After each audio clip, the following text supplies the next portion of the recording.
Good afternoon, everybody. How are you? I almost went to it without it being on. Hi, I'm Mario Smith. Welcome to The Drive with Mario Smith, live from the third largest city in the United States of America, Chicago, Illinois.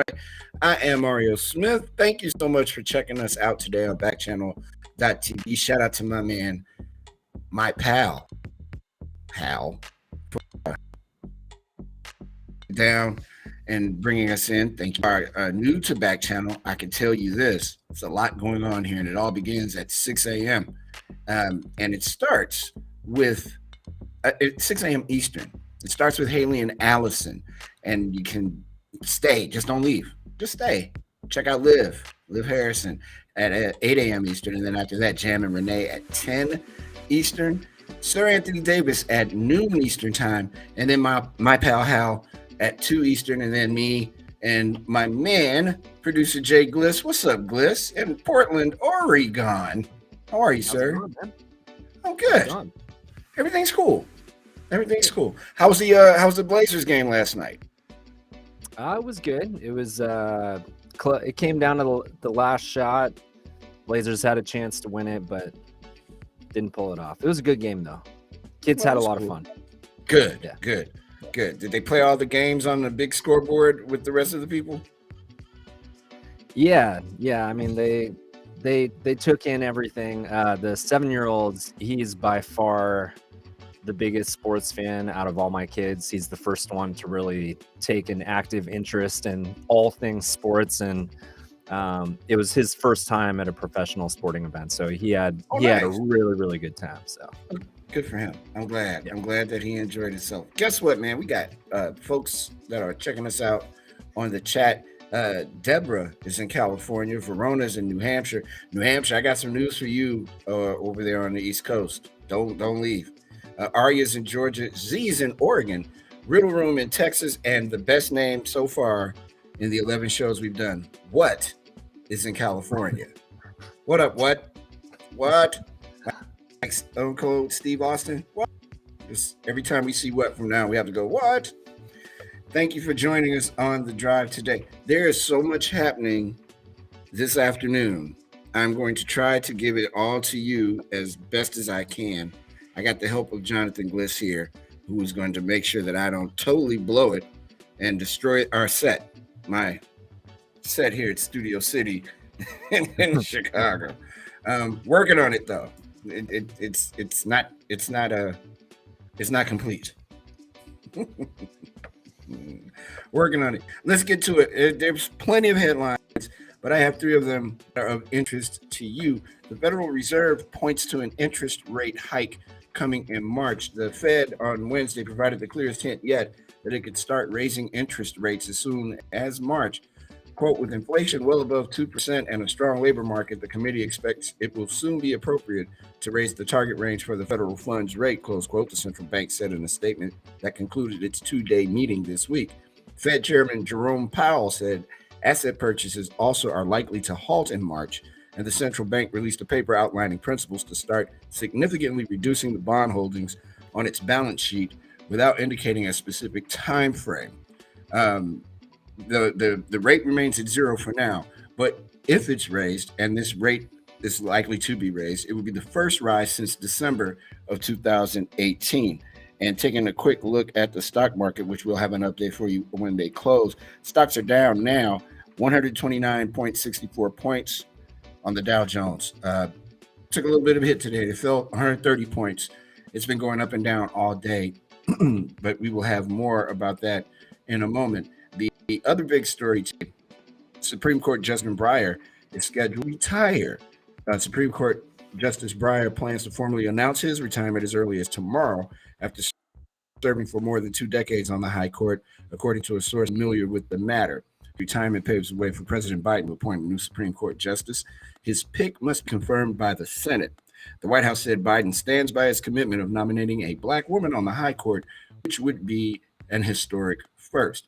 And as I was saying to Verona, New Hampshire, hold on to your a bomb cyclone with the power of a hurricane will unleash snow and blizzard-like conditions this weekend. Confidence is growing that a winter storm with the intensity of a hurricane, snow measured in feet, and blizzard like conditions will impact major Northeast cities this weekend. Quote, the models continue to show a nor'easter with blockbuster potential for the weekend, mainly late Friday through Saturday, close quote. There are, and meteorologist Brandon Miller from CNN says, there are still questions about how much snow will pile up and how extreme winds will get. Heavy snow is most likely in parts of New England, the Weather Prediction Center said Wednesday morning. Heavy snow is still possible farther south along the East Coast, including the major I 95 metropolitan areas from New York to Washington, D.C., but that is more uncertain at this time. So if you guys are joining us on backchannel.tv and you happen to be on the East Coast, I'd like for you to jump in our chat and tell us what you plan to do this weekend and how you plan on spending it, because it sounds like it's going to be plenty of fun and a big snowstorm. Not a big snowstorm, a cyclone, a hurricane, a nor'easter. Really bad. The only thing I can compare it to is yesterday was the 55th anniversary of the blizzard of 1967 here in Chicago. 23 inches dropped in one 24-hour day. 23 inches of snow. It's a lot of snow. We've only got cold. Like today, it was. I'm sorry. Forgive me. My weather machine is on my phone. Right now in Chicago, it's 11, and it feels like -2. Overnight, it got as low as -3. With the air temperature was -3. The wind chill made it a -18 below zero last night. Toothpaste is joining us, and Toothpaste is new. It's the first time on the show. What's going on? Welcome to it. So you can join us in the chat. If you're watching us on YouTube, on backchannel.tv, we appreciate that. If you're checking us out through your Amazon supported device, we appreciate that as well. You can ask your device to let you get in the chat here on the drive. Please do that. And tell your friends to check us out. We're here until 5 p.m. Eastern Time. You're watching The Drive with Mario Smith. We'll come back with some more news. Stay tuned. You're watching The Drive on backchannel.tv.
Welcome back to The Drive, everybody. It's 9 minutes after the hour. I'm Mario Smith. How you doing?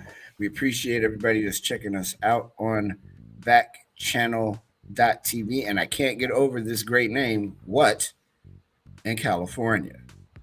Who's watching us on YouTube? Shout out to What. We appreciate you. Let's get into it. A few things to talk about this afternoon, and we will do our best to offer as much information as we can. If anything breaking happens, we will let you know, most definitely. And glad you're here, really glad. The United States has offered Russia serious diplomatic paths forward, but rejects demand to ban Ukraine from NATO. Secretary of State Anthony Blinken said Wednesday that the U.S. has formally responded to Russia's security demands in a letter he described as a serious diplomatic path forward to de-escalate the threats against Ukraine. Blinken said that there has been no change in the Biden administration's position that NATO maintains its own open door policy for countries to join the alliance. The Kremlin had demanded that Ukraine be prohibited from joining NATO. Quote, NATO's door is open, remains open, and that is our commitment, Blinken told reporters at a press conference at the State Department this afternoon. Blinken did not offer specifics about the written response, which he said won't be released publicly because the U.S. wants to give it the space for diplomacy to succeed and prevent Russia from invading Ukraine. President Joe Biden was intimately involved in crafting the written response, which also included input from European allies. Blinken said it contains the concerns of the U.S., Ukraine, and its allies about Russia's actions that undermine security. It also reiterates the Biden administration's commitment to upholding Ukraine's sovereignty and territorial integrity and the right of states to choose their own security arrangements and alliances. This sounds like this is heading toward diplomacy of some sort. It also, the other countries in that region all met today with Russia to get them to calm down. The U.S. seems to be really excited about getting into another conflict. How do you feel? Just having pulled out of Afghanistan not too long ago and possibly putting 8,500 troops on the border of the Ukraine, what are your feelings about the United States being involved in another conflict, this time, though, with another superpower, with Russia? Put it in the chat. We would appreciate it so we can talk about it this afternoon. What are your feelings about the U.S. versus Russia? I don't want to make it sound like a sporting event because it's not, but the U.S. and Russia in this current conflict involving Ukraine. You can join us in the chat if you're on YouTube on backchannel.tv. There's a live chat that's already up. All you have to do is put your thoughts in it. If you're joining us on Alexa or on one of your Amazon supported devices, you can just ask your device to join the chat on the drive. This is sounding like quite the situation. Everybody pay attention. This could get real. It could get very real very fast. And we'll talk more about it today for sure. Domestic extremists have plotted to disrupt the U.S. power grid, the DHS has warned. This is huge because here we go again. Domestic violent extremists have been planning to try to disrupt the U.S. power grid and will probably keep doing so, according to a Department of Homeland Security intelligence bulletin shared with law enforcement agencies and utility operators Monday and obtained by CBS News. Quote, DVEs, domestic violence extremists, have developed credible, specific plans to attack electricity infrastructure since at least 2020, identifying the electric grid as a particularly attractive target given its interdependency with other infrastructure sectors, the bulletin reads. It warns that extremists adhering to a range of ideologies will likely continue to plot and encourage physical attacks against electrical infrastructure. Still, the bulletin notes that absent significant technical knowledge or insider assistance, small-scale attacks are unlikely to cause widespread multi-state power loss, but may result in physical damage that poses risks to operations or personnel. When asked for comment, a DHS spokesperson said to CBS News, the Department of Homeland Security regularly shares information with federal, state, local, tribal, territorial, and private sector partners to ensure the safety and security of all communities across the country. So I will ask my man Gliss to jump in here for a second. This is a big deal. The power grid is already fragile. It's really, really fragile. As we've seen on the East Coast, it doesn't take much. And now people who, and I imagine these are still some of the same folks who were involved, we'll say, in the January 6th situation, have their sights set on disrupting the power grid. That could potentially put this country in peril. This is not a good thing. No, it's pretty scary. And as you said, it's you know, some of these people that you're talking about, as you mentioned, January 6th, it's unfortunate because they believe that they're somehow patriotic or more patriotic than others in some of the things they set out to do. But I mean, how does, you know, this isn't good for our country. This isn't good for the citizens that live here. This is something that could be potentially dangerous and harmful for a lot of people. If you think about people that have need lots of things available to them just to be able to function on a daily basis, and families, it would affect so many people, and it's just unfortunate that we have to deal with domestic issues like this. We already have enough stuff to deal with in the world. As if we didn't. Right. So it's like, this is the last thing we want, is to have to be dealing with stuff on this high of a level in our own country. And also consider this: Russia, and another bulletin that was issued on Sunday from DHS and obtained by CBS News. The DHS is saying that Russia would consider launching a cyber attack against the U.S. if it perceived that a U.S. or NATO response to a possible Russian invasion of Ukraine threatened its long term national security. So here's what it sounds like. And this is what I like about this show the most. We get a chance to kind of break this down so it doesn't sound like news talk. If we were putting this on its most simplest terms, it sounds like Russia might find a willing partner here in the U.S. to do some kind of simultaneous attack, destroy the power grid, or at least damage the power grid, or at least infiltrate the power grid, while Russia goes on this cybersecurity ransomware romp and stomp through the world and through the U.S. particularly. This is the time for diplomacy, if there's ever a time, particularly with Russia. But this is the time for the U.S. and its militarized police system to get on it and find out who these people are, to make sure that they don't disrupt the grid, or to make sure that there aren't partners who are willing to partner up with Russia to create an event. Because imagine, man, if the grid goes down, what is anyone's plan? Does anyone have a plan? I don't. Catastrophic consequences from something like this, and this kind of stuff is probably what scares me the most. We're not in the times of World War II and all that. Things there's a lot of different ways in the day and age of technology. I mean, we rely on so many things that are digital and that rely on technology. This is by far the thing that scares me the most in terms of whether it's domestic or whether it's an international issue. Because it sounds like it's really easy to do. Right. It doesn't sound like it's hard. Yeah, and it's not like we haven't heard about this before from Russia and China, and it is very unsettling to think about, because like I said, it could have catastrophic consequences if something like this were to go down. I feel like this is when you find out who your patriots are, right? This is when you find out who's going to be like, okay, please don't do this.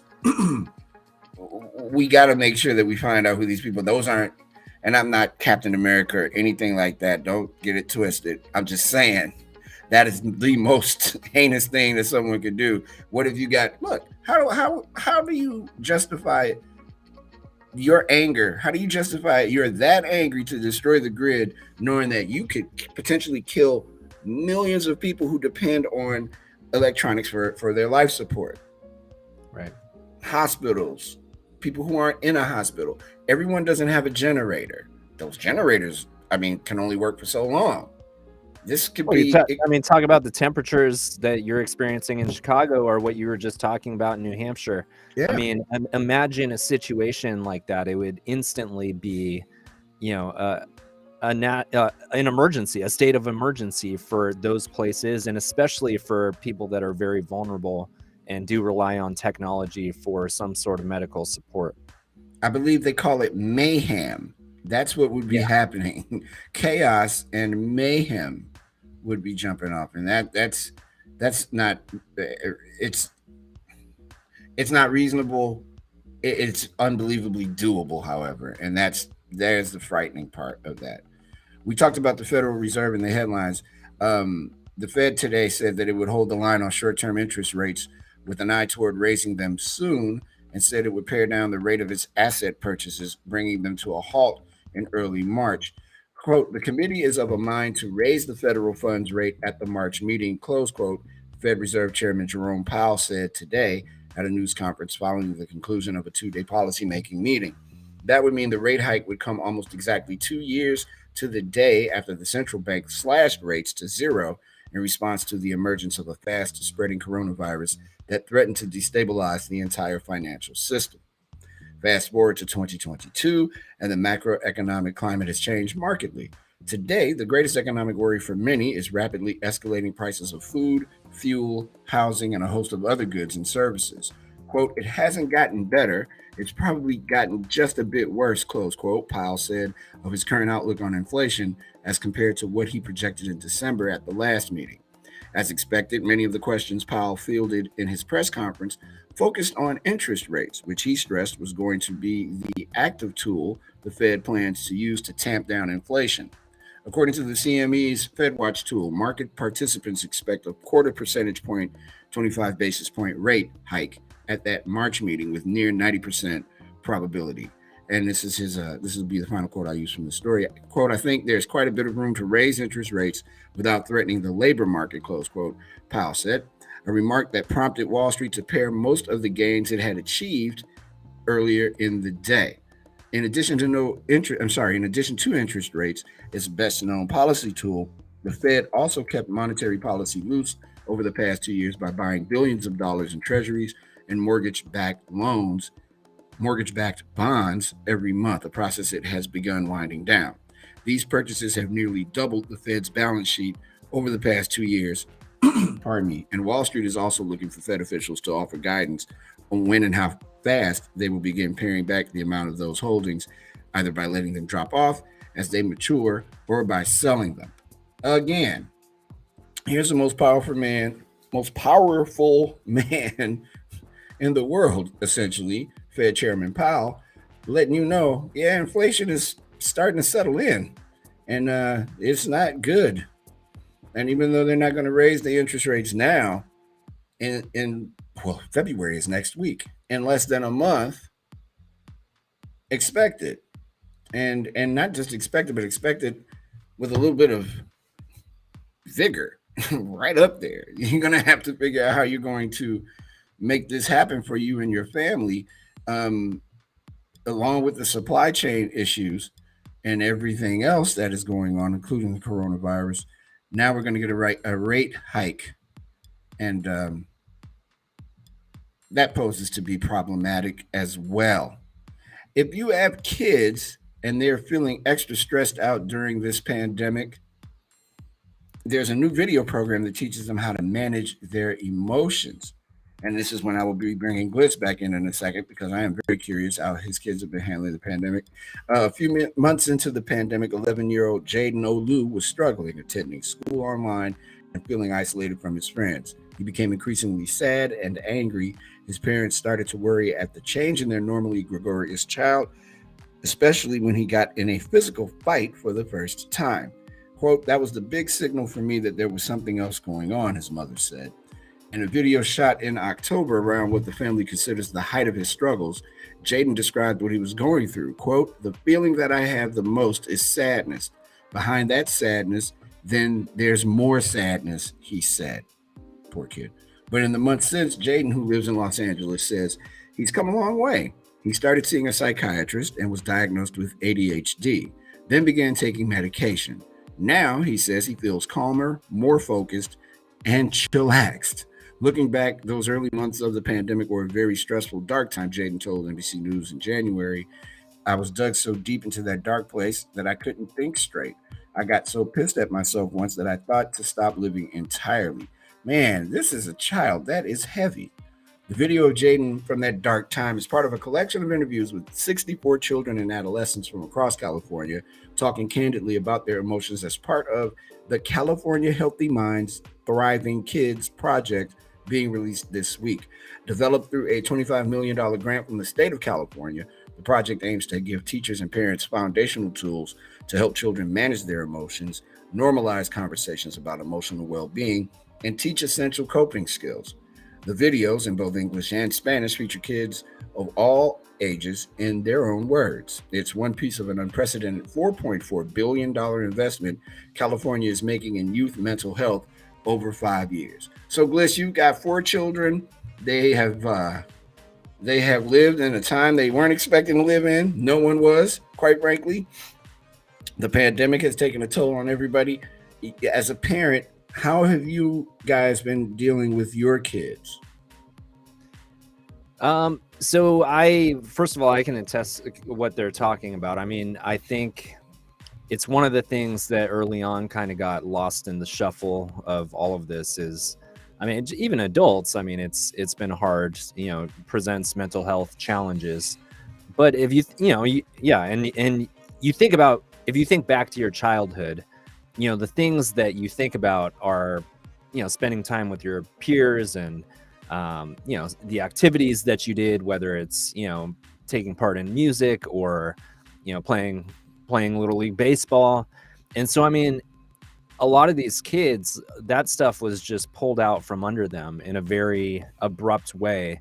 Mm-hmm. So, I mean, it's definitely a big concern, I think, that a lot of parents have had to deal with because, not only are your kids not at school with their peers and they're missing out on that social, which I think is in particular very important for younger children. I know for us, like as soon as we could get our 4-year-old back into daycare and she was able to open safely, we wanted him back there because there's just so much that you're gaining as a small child by learning how to interact socially with other people. Right. And I think that that's very important for young children in particular. Our older ones definitely struggled at times. I think it's almost a different thing for them where I think, my 14-year-old, he deals with some anxiety. It almost gave him an excuse to be Mm-hmm. able to, shelter himself more, which obviously isn't, a positive thing. But, on their end, they play games and stuff like that. So I think they were able to have some sense of community and being able to keep in touch with people and have a peer group to some extent. But it's definitely something that's been very difficult to navigate through. And I think the most important thing is just keeping, an open line of communication with your children always. And, whether it's dealing with a pandemic or, issues with friends or whatever, I think that's always the most important thing is just to kind of keep tabs on what's going on with them and, if there's things that need to be addressed. Yeah. In the story, it says the pandemic only exacerbated things. Studies found symptoms of depression and anxiety among youth globally doubled during the pandemic, with 25% experiencing symptoms of depression and 20% experiencing those of anxiety. The increase led to the Surgeon General issuing a rare advisory on the youth mental health crisis last month. One of its recommendations for improving youth mental health was to, quote, empower youth and their families to recognize, manage, and learn from difficult emotions. I think, if nothing else, what the pandemic and subsequently what we're going through now, as we are either getting out of it or really about to get it for a couple of more weeks, um, it's been a testament of everybody's mental stamina and Yeah. ability to be able to do things that were completely out of the norm, i.e., stay in the house. A very regimented, depending on how many people lived in your house. If you got sick, isolation. There was a lot of psychological warfare on many fronts during the pandemic. I've watched some kids who are dealing with the remote learning issue because they can't be in a school building suffer greatly, and I think what we'll be seeing over the next few years, maybe the next decade or two, are the effects of that mental health issue, the effects of not being able to do normal activities that you do as a kid. Um, Although we seem to be getting back into it, I don't know how much of it is just forced because we are tired of living the way that we're living, or how much of it is centered around we're actually getting out of it with a chance to get better and to be a healthier nation again.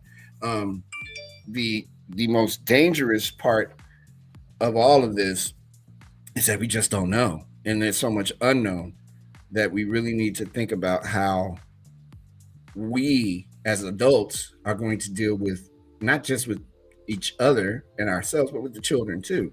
And they may be getting hit the hardest. And that is a big deal. And yeah, I'm always curious as to how parenting worked for folks who are in the midst of dealing with a real life crisis. I think about, and then I'll move on. I think about my grandmother, who was alive during the first pandemic, no longer with us, of course. But I wonder how those people survived. There was no technology. I mean, there was technology, but we weren't sitting in front of a computer. We weren't on a mobile. We weren't watching TV or anything like that. And they had to wear masks. They had to get vaccinated. And I wonder what the effects on those adults and those children were as they got older. Um, be interesting. That's a. I got myself a research project, Bliss. I'm on it. I'll work it out. There you go. Thank Yeah, you. there's going to be a lot of things to learn coming from these last couple years. That's for sure. Hey, we might be able to write ourselves a grant, man. Might be able to get ourselves. My.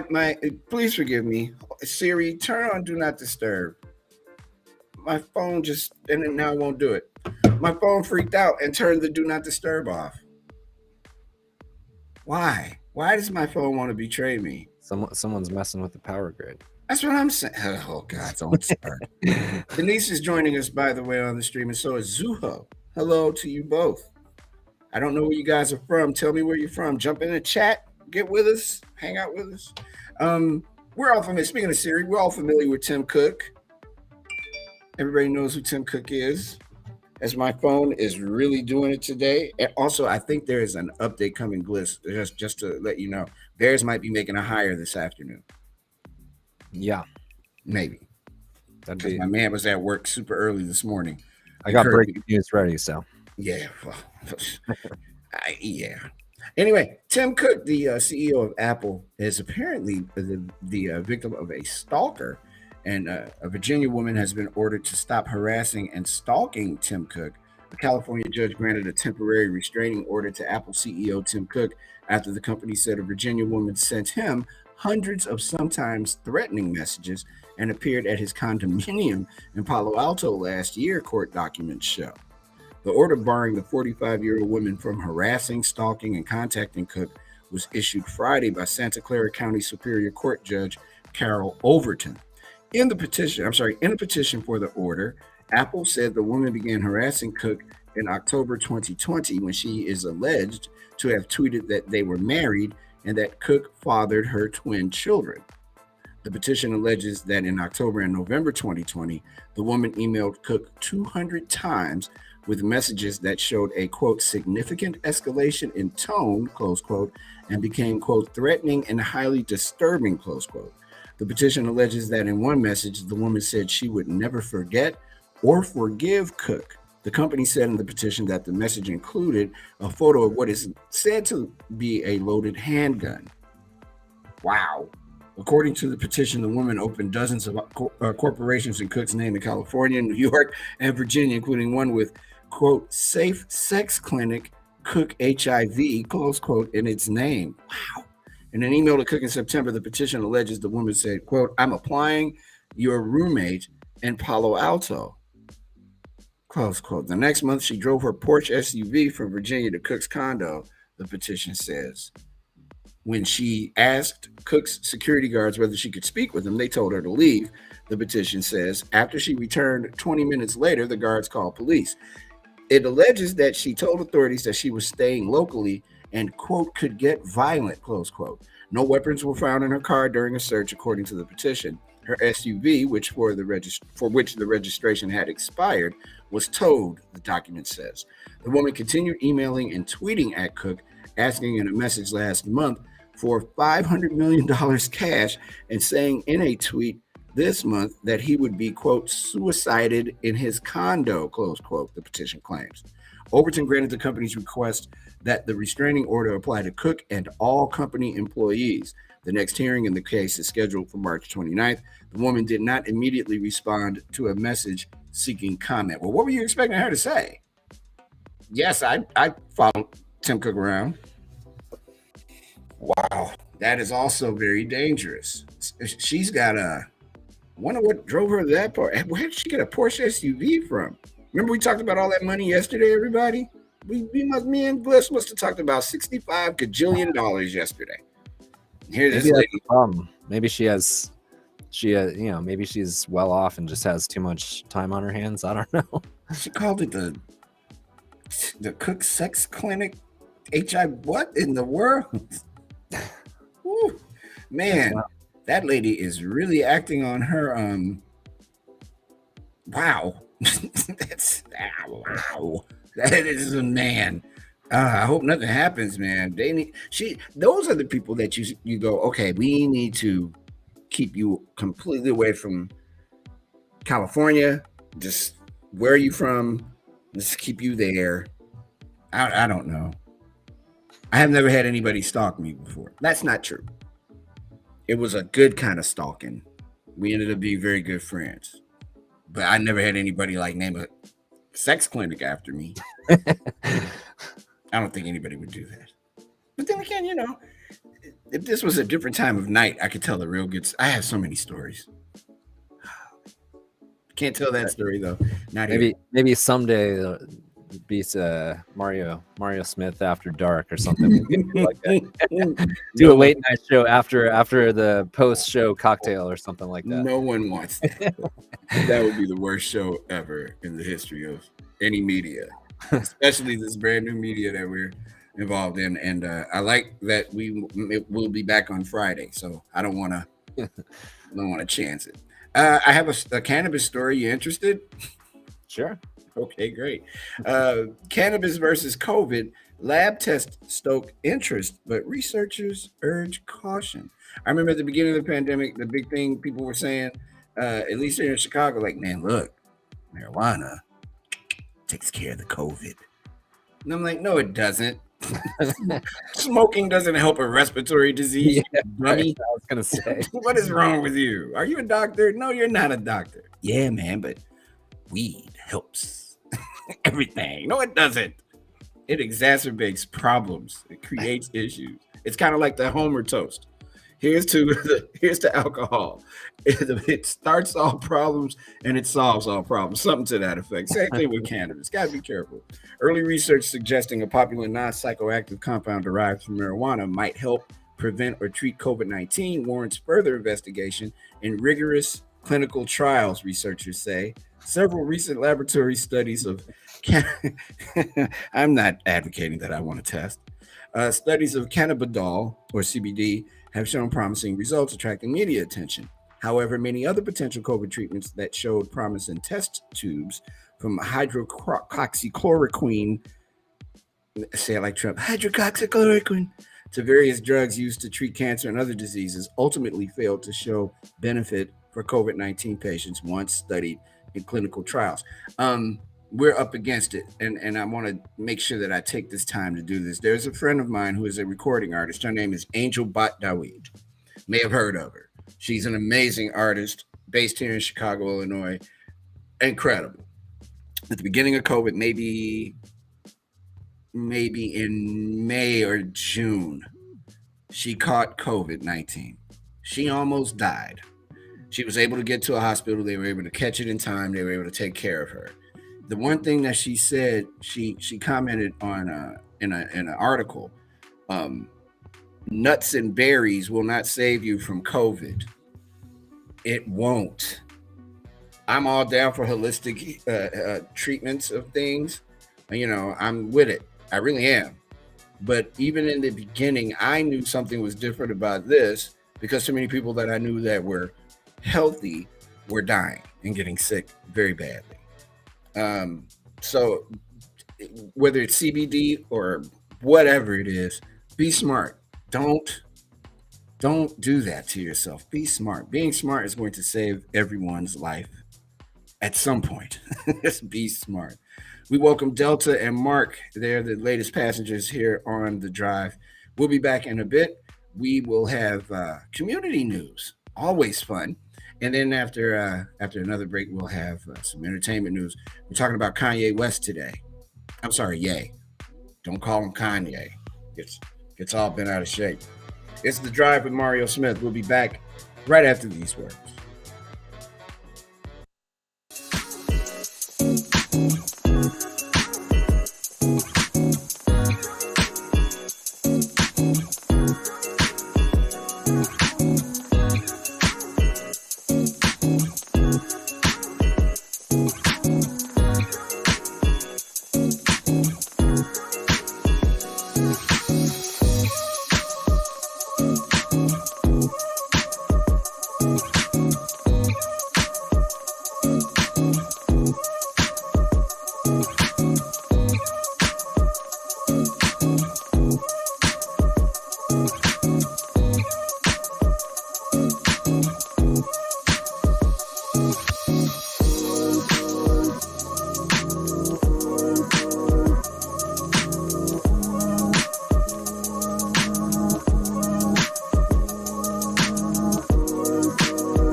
Hey everybody, welcome back to The Drive. Gliss, I'm gonna need you to send me all the music.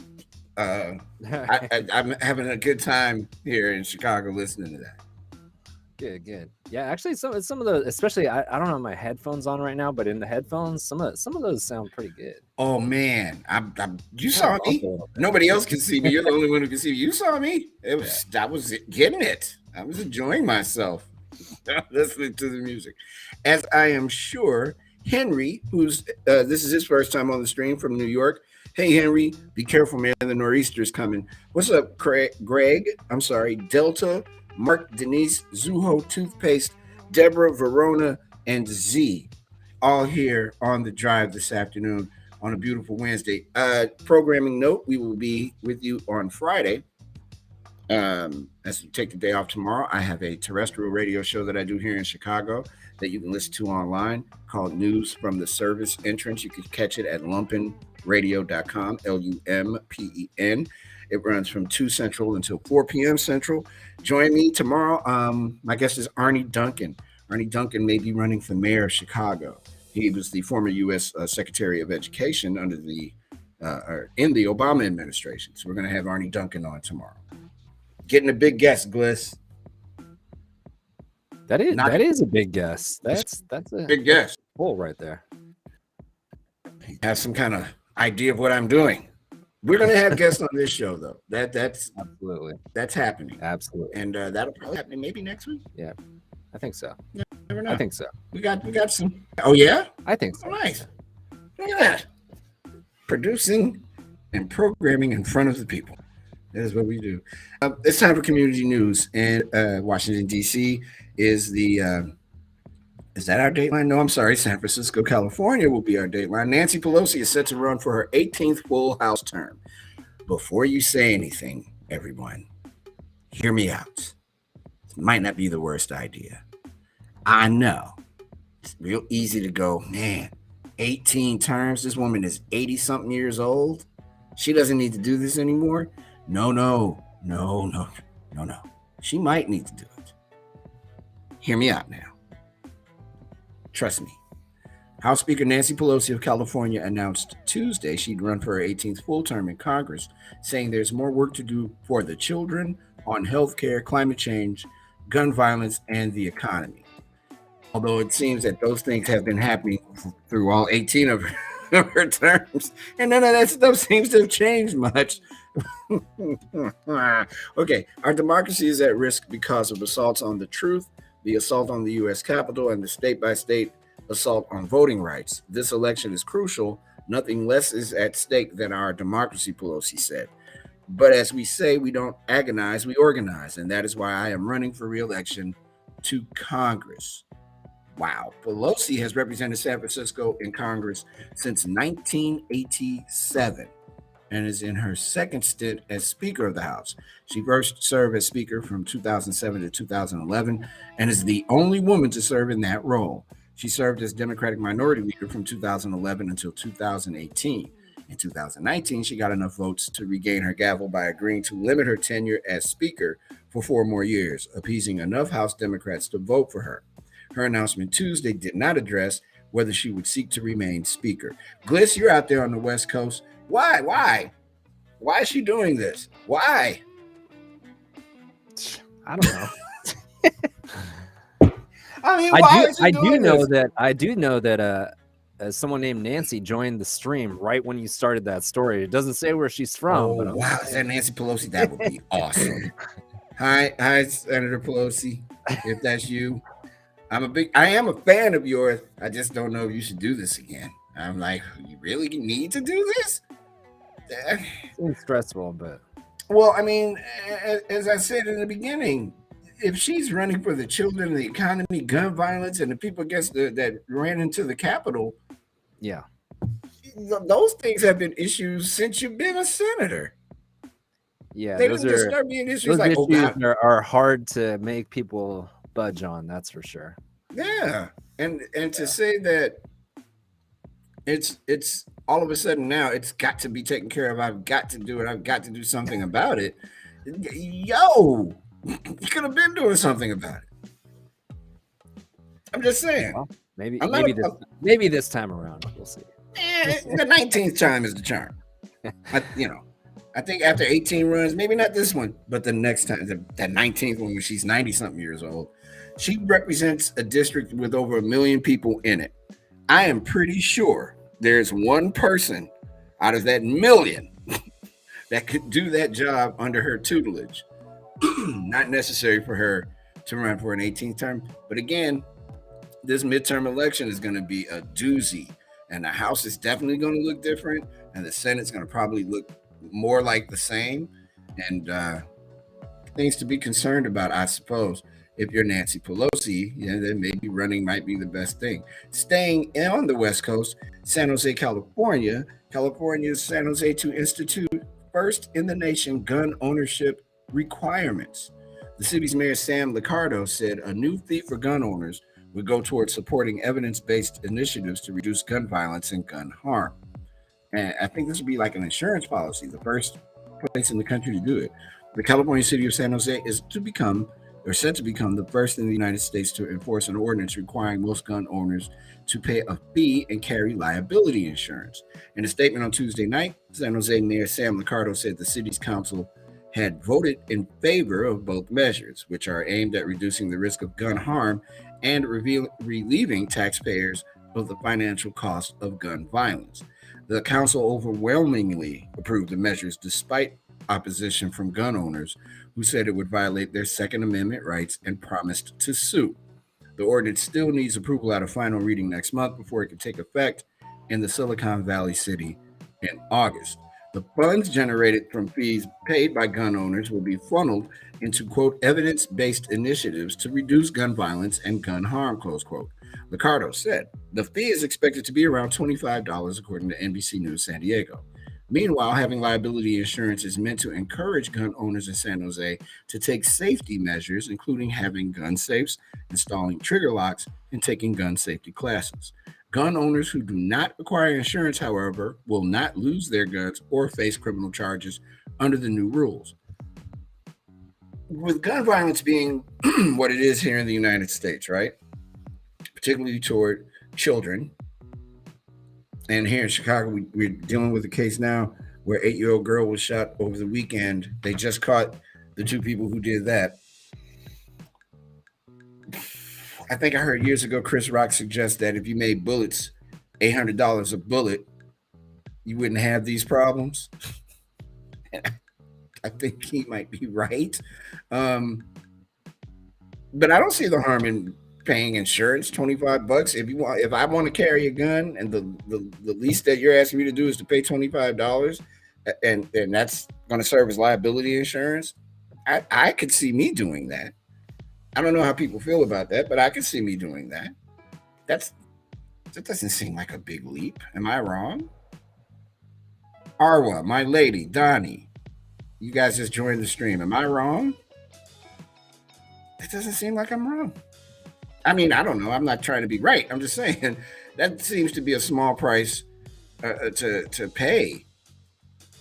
Here's something that interested me. This is in Berlin. For those of you unfamiliar with Berlin, it's in Germany. It's not the nightclub on the north side here in Chicago. In Germany, activists rise up to counter vaccine skeptics. Could we see this in the U.S.? I will be asking you that question after I read this, because this is pretty juicy. Apparently in Germany, here we are. Stephanie Honer was at home one night in Berlin when she heard police sirens wailing through her Prenzlauer neighborhood and anti-vaccine protesters shouting angry slurs as they marched down to the Gethsemane Church, a symbol of the peaceful 1989 revolution in East Germany that ended the communist dictatorship. Quote, that night, these people really crossed the line, Honer said on Monday as she stood with 200 others, many of them neighbors, in front of the red brick church to protect it from anti-vaccine protesters glaring from the other side of the street. Quote, if today, when everyone is allowed to express themselves freely without having to fear anything, they stand here and say we live in a dictatorship, then I can no longer tolerate that, close quote, Honer told the Associated Press. Quote, I, for one, am very happy to have been vaccinated free of charge and to have received financial support from the government during the pandemic. The 55-year-old actress is one of a growing number of Germans who have joined grassroots initiatives and spontaneous demonstrations to speak out against vaccination opponents, conspiracy theorists, and far-right extremists who have led protests against Germany's COVID-19 measures. Can you imagine, Gliss? Here we are in the U.S., and then, I don't know, let's say there's an anti-vaccine rally that pops up. And our friend from Russia's back too, by the way. An anti-vaccine rally pops up, and then all of a sudden, the vaccine proponents come. Could it happen? I can imagine that because I live in Portland and we have a very yes, you do. It's a common thing that happens here where you get Antifa and groups like the Proud Boys meeting up downtown for quote unquote protests, and that usually does not go very well. I would hope that people that are involved in wanting to, it's an American thing to do, to be able to protest and have a rally or whatever. But I would hope that these people are going in with some common sense, that they're just trying to bring attention to an issue and not look at it as an opportunity to do things that are violent or could harm other people. I mean, can you imagine? Well, of course you can imagine, because again, you just detailed it. You're in Portland, and that just informs me that when I come to visit, I'm gonna have to stay somewhere where, like, on the 95th floor of some building. I don't want to be anywhere near the ground there. No, seriously, I'm surprised it hasn't happened already, where these protests are that big, where it's anti-vaxxers against people who have been vaccinated. I'm surprised this hasn't happened here already. Yeah. I thought for sure by now it would have. When I read that earlier, I was like, wow, that would be, and I guess it has happened on some scale, but that sounds like all out, what's up? What's up? Yeah. I mean? And I think we've seen similar stuff like this before with like the abortion issue and other things. But I would just hope that people that are wanting to engage in these kind of things are coming in with just to bring attention and realizing and respecting that some people might have different views than them, and it's not necessarily it shouldn't be an opportunity for anything that is violent or anything like that. Just stick to promoting the issue that's at hand. Yeah. You would think. I hope that situation works out. We'll be monitoring that situation in Germany. At least I will. I'm mad curious to see how this goes. How long the German government will allow both sides to continue to protest? Because I mean, I get it why there's a protest, but I don't know how long The German government is going to be like, this is great that everybody is fighting. This is perfect. This is exactly what COVID is supposed to do, bring people together. As anger grows over change in reporting on COVID cases here in Chicago, Chicago Public School Systems has no immediate plans to reverse course. Chicago Public Schools Monday said it is not immediately backing away from a decision to only publicly share the number of COVID 19 cases at individual schools that were confirmed by contact tracers. This reporting change made over winter break is being sharply criticized for giving parents a less accurate and timely picture of what is happening in their children's schools. The school district is being blasted for not disclosing this change. The issue was only brought to light by an intrepid software engineer and parent. Nothing on the website indicated that only cases confirmed by the district's beleaguered contact tracing team were being posted. The fact that this change took effect just as the Omicron variant was surging and the school district was trying to convince parents schools were safe is raising questions. The school district insists that the change was not meant to mislead. It said the decision was meant to provide a more accurate number of confirmed cases and to protect student and staff privacy. Okay, so I can actually talk about this a little bit. So here in Chicago, the Chicago Public Teachers Union, Chicago Teachers Union, and the Chicago Public School System recently got into a squabble after winter break about returning to schools because they felt the schools were not safe. It turns out they were right. The numbers went up of children who had caught COVID 19 and staff members as well. CPS took those numbers and played with them a bit and didn't tell anybody after the teachers negotiated a return to school. So now the head of the Chicago Public School System, CEO Martinez, is like, yo, look, hey, sorry, didn't mean to do that. I just wanted the numbers to reflect that things were getting better, but they weren't. And so now CPS is like, we're not changing anything we're doing. We're going to keep it all the same, all of it. Have a nice day. Apparently, that they the one thing this story didn't end with was have a nice day, and now there is a bit of a rankling in the CTU, the Chicago Teachers Union, between people who want to challenge the current power structure in the next election that's coming up in like another month or a couple of weeks or something like that. So things here in Chicago are getting rough. But as I said a few weeks ago, this is a precursor to what could happen across the nation between teachers and school districts involving COVID-19.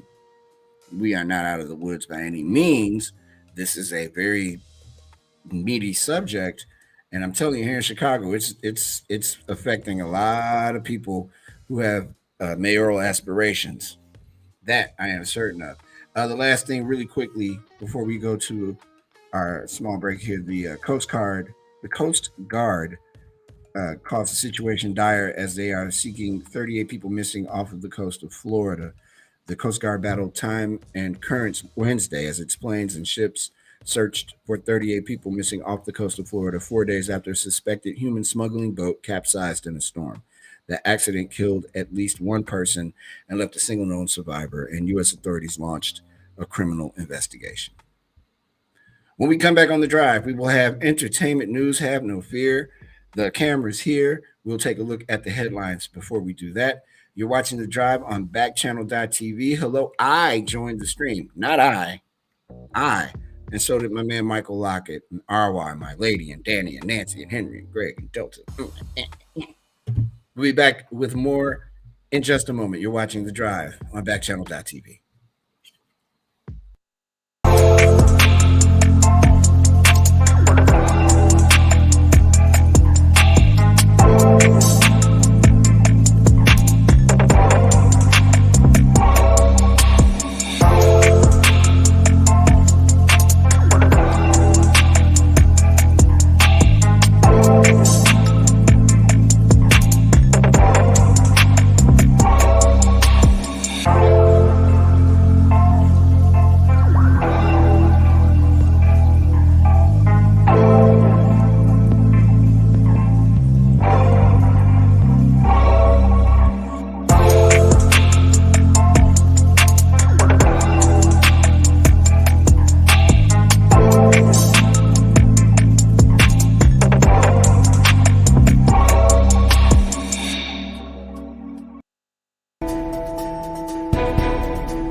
Welcome to the second hour of The Drive with Mario Smith. I am Mario Smith. Thank you so much for joining us this afternoon.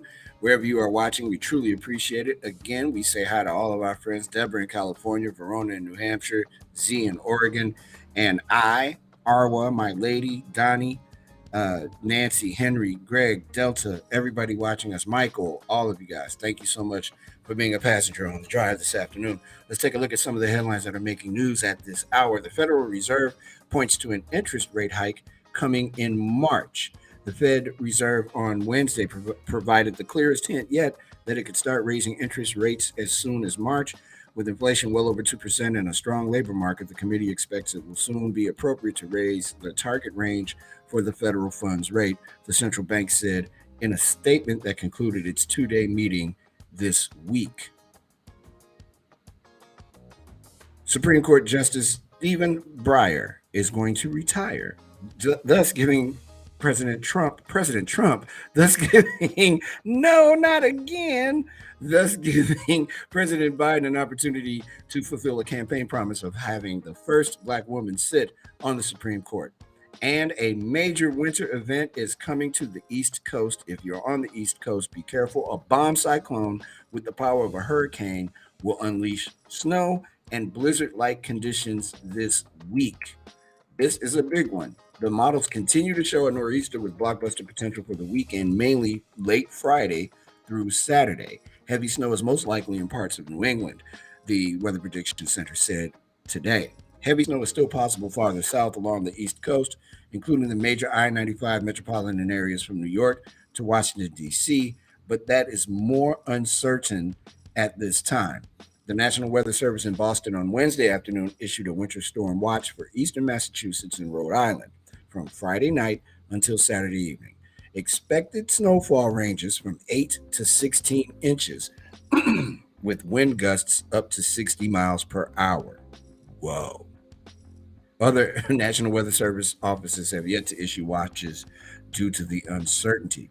The storm is expected to form in the Atlantic Ocean just off the coast of Georgia, then rapidly strengthen, a process known as bombogenesis, not making it up, overnight Friday and track Saturday up the East Coast. Quote, guidance indicates potential for this storm to undergo bombogenesis, meaning its central pressure drops at least 24 MBs in 24 hours. The Boston Weather Service office said earlier, referring to the unit of pressure known as. This creates a very tight pressure gradient, meaning strong, potentially damaging winds will accompany the snow, close quote. This storm is likely to strengthen at a rate and to an intensity equivalent to only the most powerful hurricanes. So the high-end potential of this storm cannot be overstated. But with nor'easters, like in real estate, it will all come down to location, location, location. Please, if you're on the East Coast, any of our Backchannel TV folks, be careful. Issue the most caution you can possibly imagine. This sounds like a big one, and it will be hitting the East on Friday. We got a little time. Gliss, what you doing? Oh, just hanging out, producing. Hey, man. Yeah, everybody, that's Jay Gliss. just hanging out. You say just chilling. That's right. Enjoying. Let's get into it, man. Since we're here, how about we do some entertainment news, because that's always fun. How about Have No Fear? The camera's here, and we get to talk about Kanye today. Woo! I'm ready. Let's do it.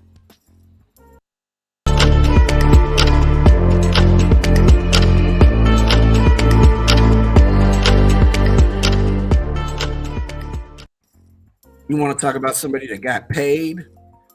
Cardi B just got paid. Not paid, but paid. And it's amazing because she seems to keep getting paid. She got awarded a $1.25 million in a defamation lawsuit.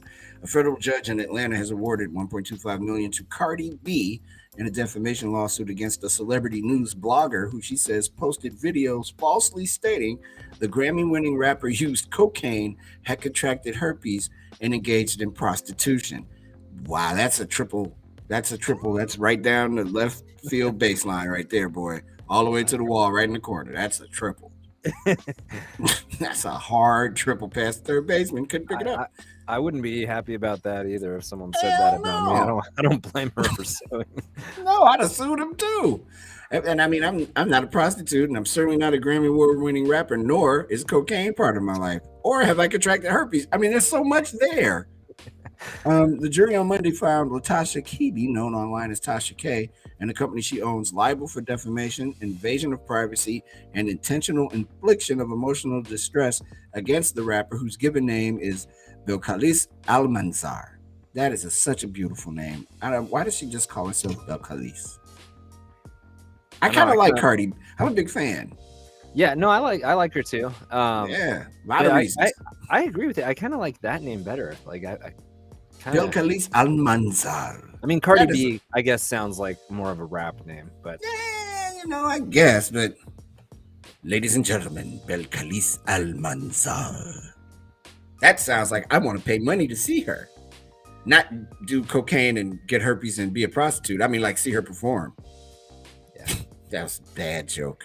Kebe's lawyer said in an email Tuesday that they disagree with the verdict and will file an appeal. The jury awarded Cardi B $1 million in general damages for pain and suffering and or reputational injury and $250,000 in medical expenses. Kebe, who lives in the Atlanta area, produces, hosts, and publishes a YouTube channel called, what does this say? Oh, Unwind with Tasha K. Well, Tasha K is unwinding that bank account because she broke now. Kebe began targeting Cardi B in early 2018, making degrading and harassing statements about her, the lawsuit says. On September 19th, 2018, Kebe published a video of an interview she did with a woman who said she'd known Cardi B before her music career. The video includes the, quote, false, malicious, and defamatory, close quote, statements that Cardi B was a prostitute, has herpes, and had suffered outbreaks on her mouth, and used cocaine. God, this is very explicit and very detailed. Quote, none of the aforementioned statements about plaintiff are true, close quote, the lawsuit says. Quote, plaintiff was never a prostitute. I'm sorry if I keep repeating this, audience. I'm reading it. Plaintiff was never a prostitute or a user of cocaine. Plaintiff has never and does not now have herpes, nor has she had herpes outbreaks on her mouth, close quote. Shortly after the video was published, Cardi B's lawyers sent a cease and desist letter to Kebe demanding its immediate removal. And this is how you get sued. Instead, Kebe published another video on September 21st, 2018, claiming that everything said in the video 2 days earlier was accurate and also asserting that the rapper was cheating on her husband. Cocaine, prostitution, herpes on her mouth, Grammy Award winner, and a cheater. That's a lot of marks to cover there. Bliss, she never had a chance to win this lawsuit. I'd have sued her too. Hell, I might sue her now for making me read prostitute and cocaine so many times. Well, yeah, I mean, I guess the lesson here is if you're going to bring someone on to talk about somebody, make sure that it's not just gossip and that person is well vetted, because it sounds like that got her in a lot of trouble. Man, $1.25 million worth of trouble. And if she lives in Atlanta, and I'm pretty sure Cardi B lives in Atlanta, hands. She may want to be careful. Don't want to run up on one of the Migos. I'm just saying, that's a rough one. Oh, Gliss, I wish we could put Rihanna's picture up. Can you put Rihanna's picture up on this story? Yeah, sure. I can find that for you. I just want people to see Rihanna because Riri is, why not? Get a good look at her. She is the best. Waiting on new music from her. She just got some big honor in when the Bahamas, I believe she's from, or Barbados, something like that, took their stuff back from England. And she's just beautiful. I'll read the story. Let me know when she's up there, Gliss. Rihanna is backing her belief that climate change is a social justice issue by pledging $15 million to the movement through her Clara Lionel Foundation. There she is. Ooh, she is so pretty. Look at her. I mean, I'm just saying. I don't know who that. There you go. Just get a good look at that lady.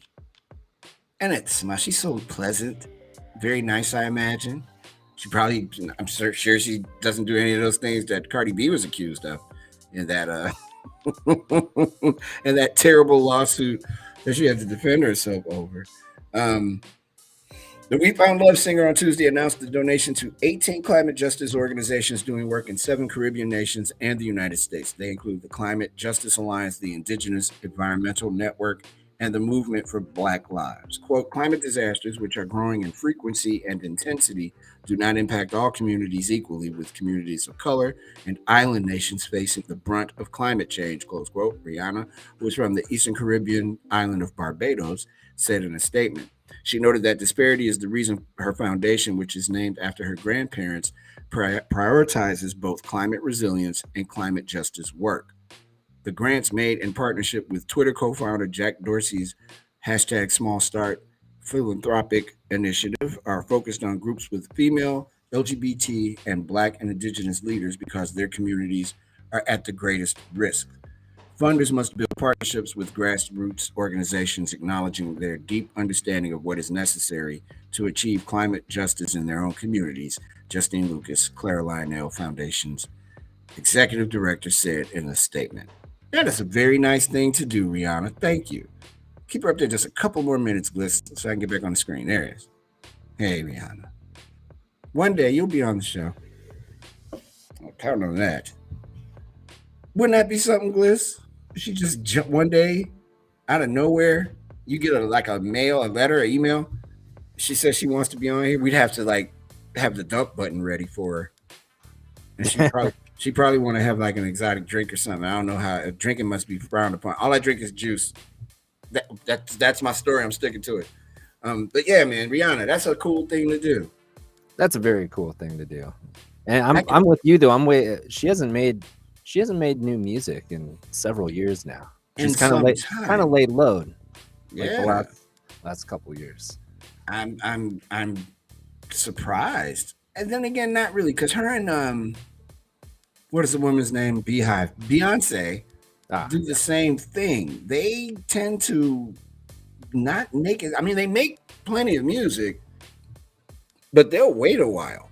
And the thing about those two, they don't talk. Yeah. They hardly talk. Beyonce doesn't say crap until her album comes out. She talks on her album and that's it. She's not. I kind of like that. I'm kind of more. Yeah, I'm kind of more. I like celebrities that are more about substance. These are the kind of stories I want to see about celebrities. We haven't seen a lot from Rihanna in the last couple of years, and then you see a story like this. That's the kind of celebrity I like. I don't need I don't want to be judgmental, but I don't need the Kardashians and those kind of celebrities that are just constantly, putting themselves out there, propping themselves up. I'm not into that type of celebrity, but this kind of stuff is good to see because, she hasn't made music. She doesn't need the money. And it's great to see her using money to do something, that can actually help other people. Now, you mentioned the Kardashians. This is just confusing on one level, but not so confusing on another. I don't think the man knows much about soccer, but we're going to assume that he does. Paris Saint-Germain are a club well used to having superstars both in their playing squad and in the stands watching their matches, but the League One leaders played host to an extra special guest this week as Kanye, not Kanye anymore, Ye, dropped by for a visit. In town for Paris Fashion Week, West had been spotted at various events. How come they're not giving this man his props? His name is Ye.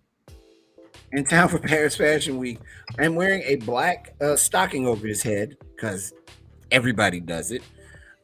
West had been spotted at various events and venues in the French capital with his partner, actor Julia Fox.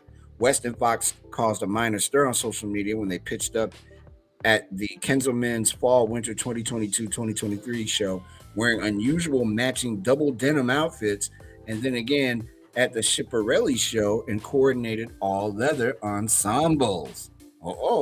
But the hip-hop titan took a detour from the world of haute couture on Wednesday in order to drop in on PSG's Camp des Louvres training ground. I think I said that right. West met with Neymar, who presented the rapper with his very own personalized PSG jersey, complete with his nickname and number 10 on the back. It's not his nickname. He legally changed his name to Ye. I got you, Kanye. I mean, Ye. I mean, West. I mean, Sir. Whatever your name is. Uh, Ye will have been delighted to have seen Lionel Messi make his shock-free transfer to PSG.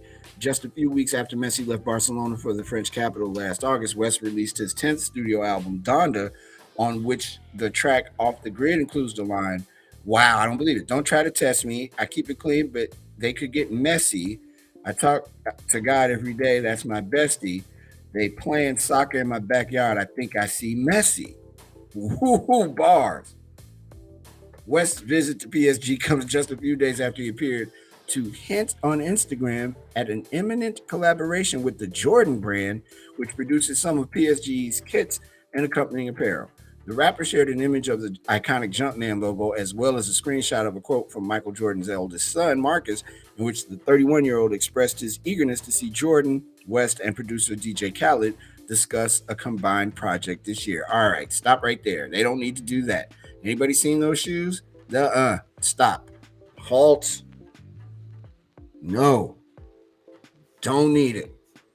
Don't need a Jumpman collaboration with Ye. No. No.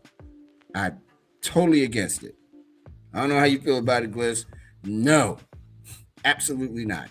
I'm not fond of his shoe brands. Those shoes suck. They are ugly. Can I say that they suck? Yeah, sure. Yeah, they suck. They're abysmal. They are terrible. I wouldn't put those on my feet if he gave them to me. Plus, they cost $1 zillion. No, I don't get it.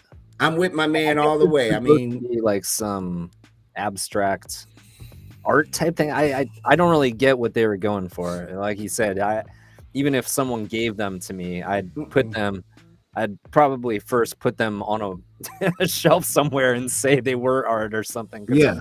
I'm not going to wear those in public. I'm pretty sure I'd treat them as art. I would not. Yeah. I could not put. No way, man. Some quick hits, and so there's some interesting quick hits in this. Oh, by the way, the original voice of Charlie Brown, Peter Robbins, died, and that kind of freaked me out when I saw that. Yeah, that's you know, if you're of a certain age, those peanuts. I mean, even if you're not of a certain age. Those things have stood up pretty well over time. That voice is an iconic voice, and Peter Robbins passed away. He was the voice of Charlie Brown. Some quick stuff. Keith Urban is stepping in and covering some of those concert dates from Adele's Vegas residency. Is she getting paid still? That's a good question. Is he going to take her money? Brian Williams has turned down an offer from CBS to come over and do their evening news. Interesting. He's serious about retiring, I guess. But this one right here, boy, this is the one. Hold on. I hope you're seated, everybody. Eric Clapton. Eric Clapton said that subliminal messages in YouTube videos are convincing people to get vaccinated against COVID-19. Word. That's what's doing it. What happened to him? I don't know, man. What happened to him? It's one of the weird kind of side things that's come out of COVID is, you just out of nowhere, someone you like or respect, you see something about them and it's just like, oh man, that's disappointing. Right. That's not the first time. This isn't the first time he's said some kind of wacky stuff regarding COVID. And I believe he was one of those artists that came out against, ticket vendors that were going to be requiring masks or vaccines or something like that. Mm-hmm. Yeah. So, I mean, it's just kind of just disappointing because he's a great musician, legendary musician, great guitar player. I mean, I like a lot of blues stuff. He did some stuff with B.B. King that was really cool. Absolutely. It's Eric Clapton. Yeah. He's a rock icon. This is not a punk. Yeah, but that is just so sad that he has lost his mind. He's. Oof. I can, you know, I want to tell you something about getting older, Gliss, because you're a young man. When you see stuff like that, you keep in your head, at least in my head, I'm like, man, that's the future right there. Me just saying crazy stuff for no reason. Like Mario Smith, noted media superstar, just rattled off some facts that aren't true about this or that. And he's standing by all of it. Like, oh no, that's where I'm headed. Yeah, you find me and you make sure you slap me and get me right. We'll keep you in check. I hope so. We come back, man. It's time to play ball. Yes, very excited. I've been waiting on this part of the show all day. Hey, Charles, welcome to the stream, my friend. Kendall, what's going on? It's the first time here. We appreciate it. You're in North Carolina, and it's nice that you're here. We really appreciate all of you guys being with us on the drive this afternoon. We'll be back with some sports stuff. It's time to play ball here on the drive. Back in a second.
Welcome back to the drive here on Backchannel.tv. If you're checking us out on YouTube or listening to us on your Amazon supported devices, we really appreciate it. And you, thank you so much for being a part of the show today.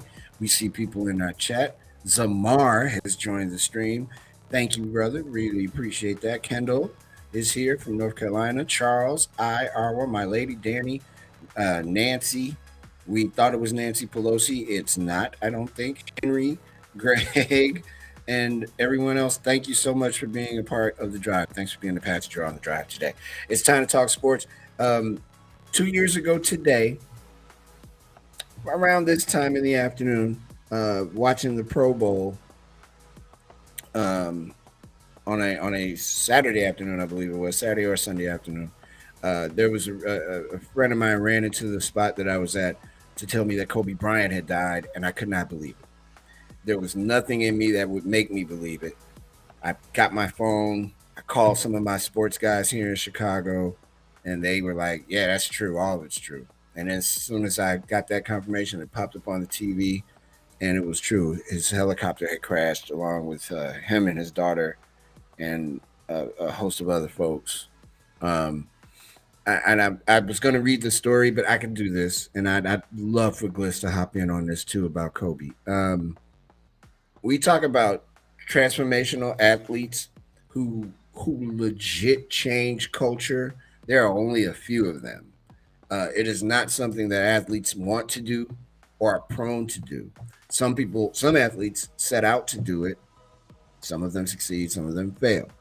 Kobe Bryant was doing it. He had just won an Oscar. He was interested in making movies. He was doing all this motivational speaking. He was really getting after his daughter to because she was interested in playing basketball, and Gigi was good. She was very good. the contributions I think about when I think about him, and I think about him a lot, and I've never met him. I know people who know him. I've never met him myself. An amazing basketball player, and he was becoming a better man. I think his mentality on the court led people to not like him. Rarely smiled, very tough on his teammates, very tough on his teammates, very Michael Jordan-esque in that respect too. But he was incredible. And the world was just getting to see the other part. We had seen Kobe since he was a child, since high school, playing this man's game. And then for all of that, and his daughter, who was by all accounts a really good basketball player, and she hadn't developed fully yet into being a great basketball player, and all those things, man. It still bothers me, if I can use that term for someone I didn't know. It bothers me. Sometimes watching a videotape of him, I just go, "Wow, Kobe is dead." Um, that I was lucky enough to be able to see Michael Jordan play almost every game of basketball he played for the Chicago Bulls. There are people that saw every game Kobe Bryant played, um, even through all the tumult with the rape thing, everything. But he still the constant was him playing ball. Even his retirement seemed weird because he was too young to be retiring, but he had played for so long. And then for all of that to go away on January 26th, 2 years ago, it still has an effect on me. Yeah, I mean, you said it. Just he had not only just on the game of basketball. I think that's obviously where his impact is felt the most. Um, someone who grew up admiring Michael Jordan and really wanted to be like Michael Jordan, and was probably the closest thing we'll ever see to someone like Michael Jordan. I totally agree. But did it with a little bit of his own style and his own flair. Just an amazing athlete. And like Jordan, is someone, that grew up a Blazer fan. The player, he's like the villain in sports, where it's like he's the guy that you love to hate, but you want to go see him play. Mm-hmm. And every time the Lakers came to town here, I had, season tickets for several years, but when my kids were younger. And every time the Lakers would come to town, he would, and he, for some reason, he loved playing in Portland. I don't know. Yes, he did. He had some amazing games in Portland. Yeah, especially the early 2000s when it was kind of those Rasheed Wallace and Scottie Pippen teams going up against Shaq and Kobe. I'm sorry. Yeah. Sorry, man. Sorry about that. Was a bad fourth quarter. Yeah. Yeah, but I mean, beyond that, like you said, he had just won an Oscar. That I believe it was Spike Lee that did a documentary with him, where they kind of shot like a day in the life of Kobe Bryant, him playing a game at Madison Square Garden. Just a highly intellectual person. He spoke Spanish and Italian, and I think he knew a little bit of Chinese as well. I mean, just a very well-rounded person, and like you, it's one of those moments that, especially if you're a sports fan, I think you'll never forget. And it feels kind of like someone like Michael Jackson, where it's like it feels more personal when you hear news like that. It's almost, even though you didn't know the person. I was actually just walking out of a movie. I took my kids to see Star Wars with my brother and sister-in-law. And, he opens his phone and it was right there on the screen. 21 minutes ago it posted, and I was like you, almost like disbelief, like, wait, what? I gotta check my own phone. Like, I heard what you said, but that doesn't make any sense to me. Yeah. And he was so young, and I mean, the kids that were in the plane or in the helicopter as well, the other people that lost their lives. It's just such a sad thing that happened, and I think we definitely missed out, because I think he was going to go on to do a lot of other great things. Definitely. And it's just, even still 2 years later, it's like saying it does not make sense. It doesn't make. I get it. Trust me, I get it, but it just doesn't it doesn't seem like that's not. It's I hate to say it's not fair because I'm not. That's not why we're here. But just Kobe Bryant. I on August 24th, I make it my business to salute Kobe. But knowing that today's the day he died, I will never forget that day. That was a rough day. If I can say that, it was a rough day. In other news, basketball news, which is not in our initial rundown here, Gliss, Chris Mack is out as Louisville Cardinals men's basketball coach. He told reporters today that he wasn't bitter at all following his expected departure as Louisville's men's basketball coach. Mack spoke shortly before a joint meeting between the Board of Trustees and University of Louisville Athletic Association officials to approve his separation agreement. The contract Max signed in 2018 called for a $12 million buyout. Oh, he'll be fine. But the two sides negotiated a lower amount as part of the agreement. No, he won't be fine. It's a hard place, Max said Wednesday. You got to win games. No kidding. I watched the game the other night with them, man, with Louisville. They looked horrible. That's Louisville.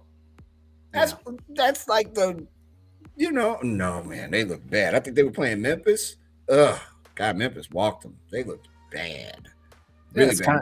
Kind of like the Georgetown scenario we were talking about the other day. If you're, certain programs when it comes to basketball or football, there's certain programs where the bar is set high, and if you can't meet those expectations, then you're not going to stick around very long. I don't know how many people have had the pleasure of seeing the campus at Louisville. Man, look, that money, they play to win, and they haven't won a championship in a long time, and they want one. And Mac was supposed to be the guy to get them there, or so they thought. But I tell you, I know a gentleman in Chicago that's available to coach basketball. I'm right here for you. I'll do it. In other basketball news, Jackson Hayes, who I really like. Oh, I was hoping that he would find his way to the Bulls somehow. Now I don't want him. NBA player Jackson Hayes is charged with domestic violence in Los Angeles. He was charged Monday in connection with an incident at his home in Los Angeles last year. The 6'11" Hayes faces 12 charges. Listen to this, including domestic violence, battery, false imprisonment, trespassing, and vandalism related to an incident with his girlfriend, as well as battery of a police officer and resisting arrest, according to a criminal complaint filed Monday. Hayes, 21, was arrested after a confrontation with police early July 28th at his home in the Woodland Hills neighborhood of Los Angeles. The officers went to Hayes' home after his girlfriend's cousin called 911. The cousin said Hayes' girlfriend was sending her text messages saying that Hayes had become loud and violent and that she was scared, authorities said. Hayes, who was not armed, became argumentative after officers said he could not go back into his home, police said. He is alleged to have ignored requests from his girlfriend and his cousin to stop talking and struggling with the police as they tried to subdue him. Body camera video released by police showed that an officer briefly pressed a knee to Hayes' neck and he gasped, "I can't breathe," seconds before another officer used a taser on him during a struggle. Okay. Officers utilized physical force to take Hayes down to the ground to overcome his resistance. Once on the ground, Hayes attempted to get up and continued resisting officers, police said in July. Officers utilized 2 deployments of the taser as well as body weight and physical force during the altercation, which lasted for approximately 2.5 minutes before officers were able to handcuff Hayes. Hayes' defense attorney, Mark Bout, said in a statement Tuesday, quote, "Jackson Hayes is a great young man, and he will cooperate with both the NBA and the city attorney in resolving the misdemeanor charges," close quote. A representative for the Pelicans could not immediately be reached for comment Tuesday. Hayes is free on a $25,000 bond from the incident in July. His arraignment is set for February 15th. The Pelicans have back-to-back home games on February 14th and 15th against the Toronto Raptors and the Memphis Grizzlies. Felonies in Los Angeles County are prosecuted by the district attorney's office, while misdemeanors are often kicked down to the city's attorney's office. That Hayes' case is not being handled by District Attorney George Gascon's office has angered the union representing Los Angeles police officers. Law enforcement and victim advocacy groups have been at odds for months with Gascon, a former Los Angeles police officer, and on and on and on. It's this sounds like a different kind of case here. If my man is getting a knee to his neck and tased, I mean he's 6'11", I get that. How out of control was he? I haven't seen the body camera footage or anything, but that's to be continued, I suppose.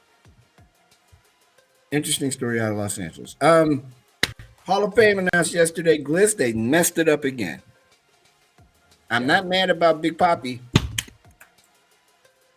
I'm not mad at all about him. I don't understand, however, how the reporters get to be judge and jury about people who use steroids. And I Barry Bonds should be in the Hall of Fame. Period. That's the end of the story. And we went into it a lot yesterday. Yeah, we went into it a lot yesterday. But yeah, I mean, it's just like you said. You have a group of people that's baseball writers, and they're basically the ones that are determining who's innocent and who's guilty, and it's just not right. You got to put it in the proper context if you need to, but the best players should be in the Hall of Fame.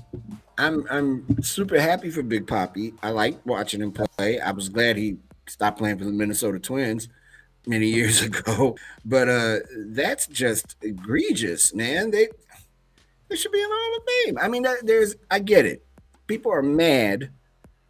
The purists are angry because they used performance-enhancing drugs. However, the league did not say anything about it, and they turned a blind eye to it and let it roll. And then, but the only person that got inducted into the Hall of Fame yesterday is David Ortiz, Big Papi, and we will see what happens there. I'm sure that ceremony will be interesting. Did you watch when he got the call? Oh, you were at the game probably. Yeah, no, I didn't see it. You want to see it? It was almost like it was almost like it was staged. Yeah, it was very phony. I expect a little bit more emotion out of him, not so much, man. It was kind of like, all right, I did it, and he got up and he hugged everybody. All right. He had on his crazy looking shirt. Oh, it's wild. There's action on the hardwood tonight. The Bucks play the I am anti-Wisconsin this week. Grayson Allen. The Bucks play the Cavaliers in Cleveland. The Blackhawks play the Red Wings in Detroit, and the Raptors play the Bulls and other sports. The Trailblazers are in Houston on Friday. We'll cover that game then, I suppose, against the Rockets. The Timberwolves are in Golden State tomorrow, San Francisco, and Lakers, Sixers, a lot of other stuff, some soccer, blah, blah, blah, blah, blah. Gronk might retire, although he said today that he'll need time to weigh a return for next season. If he had to make a decision right now, he would not return to play in the NFL in 2022. Quote, if they're like, Rob, you got to decide right now, right this second, if you're going to play next year, I would say no right now. It's 2 days after the season. I'd be like, no, I'm not playing. An animated Gronkowski said to TMZ Sports, you got to give it some time. You got to rest to see how everything goes, to see how everything plays out, how I feel. I just want to heal completely, see where my thoughts are from there, then. Gronkowski, who played on a pair, I imagine he sounded that way. Gronkowski, who played on a pair of one-year deals over the past 2 seasons, said Monday during his final Bucks availability for the season that he would need about 3 to 5 weeks to decompress and assess how he's feeling before making a decision.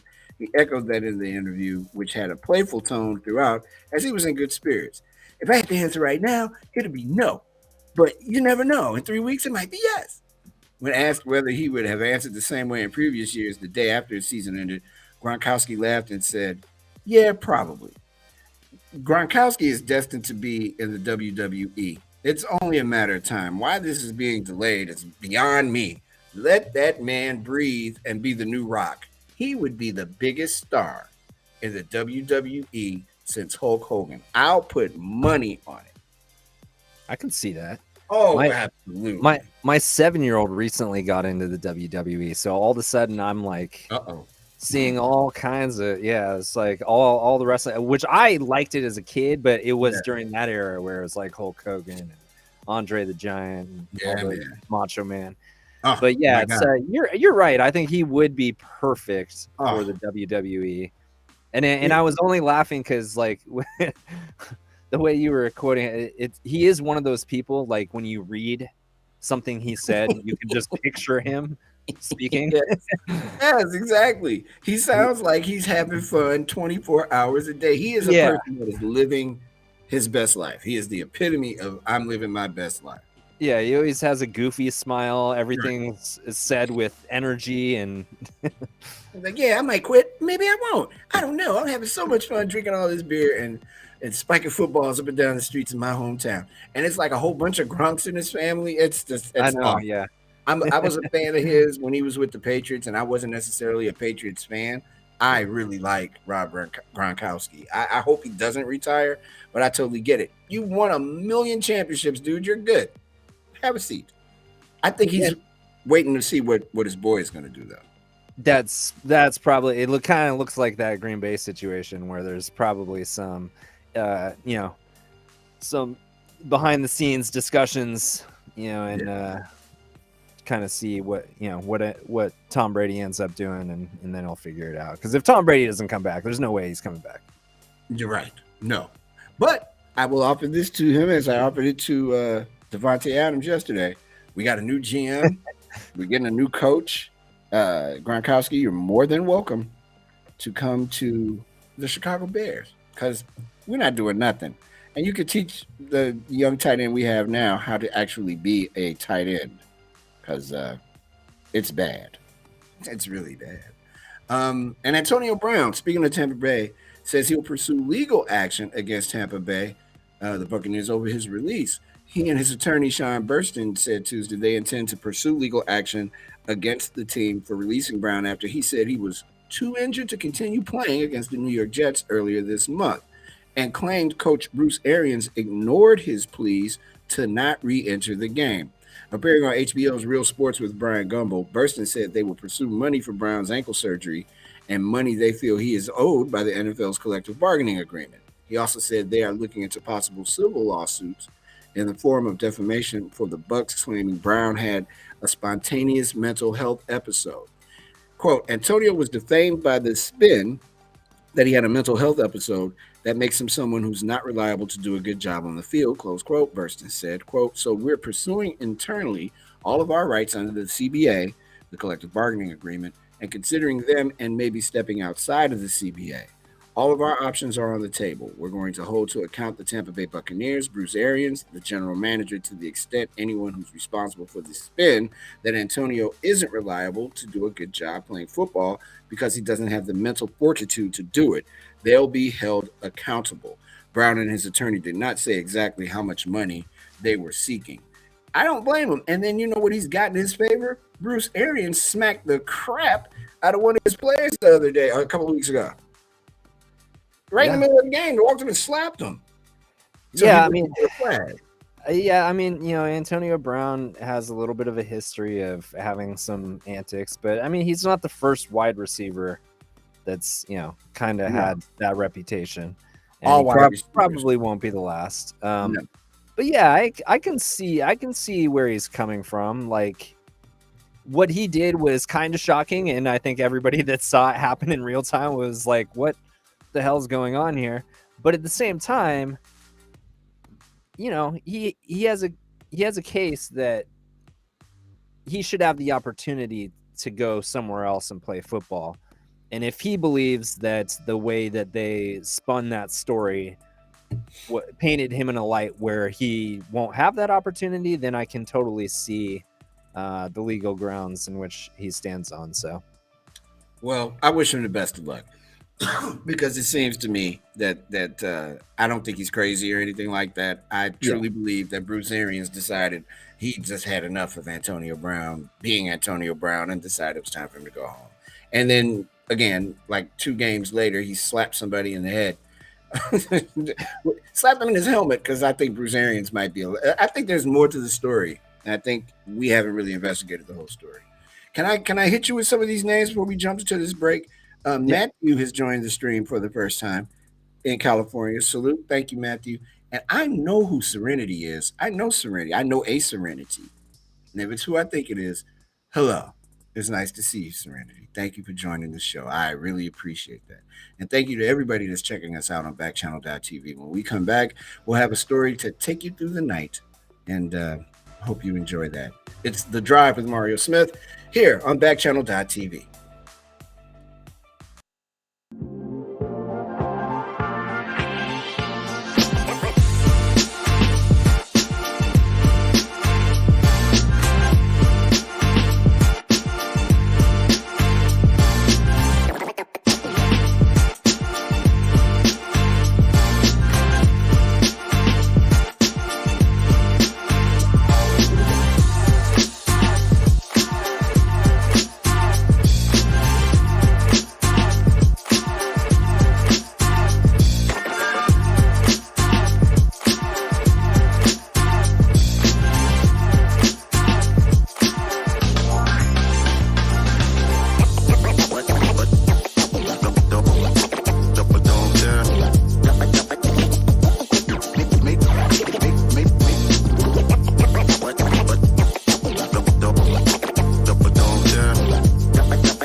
Welcome back to The Drive. I'm Mario Smith as we get ready to turn the corner here and head for home.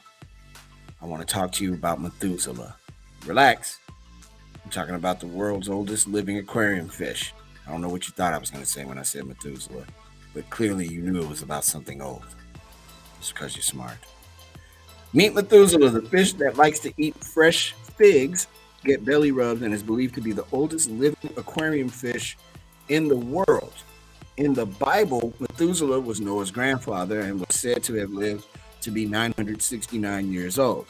Methuselah, the fish, is not quite that ancient, but biologists at the California Academy of Sciences believe it is about 90 years old with no known living peers. Methuselah is a 4-foot long, 40-pound Australian lungfish that was brought to the San Francisco Museum in 1938 from Australia. A primitive species with lungs and gills, Australian lungfish are believed to be the evolutionary link between fish and amphibians. No stranger to publicity, Methuselah's first appearance in the San Francisco Chronicle was in 1947.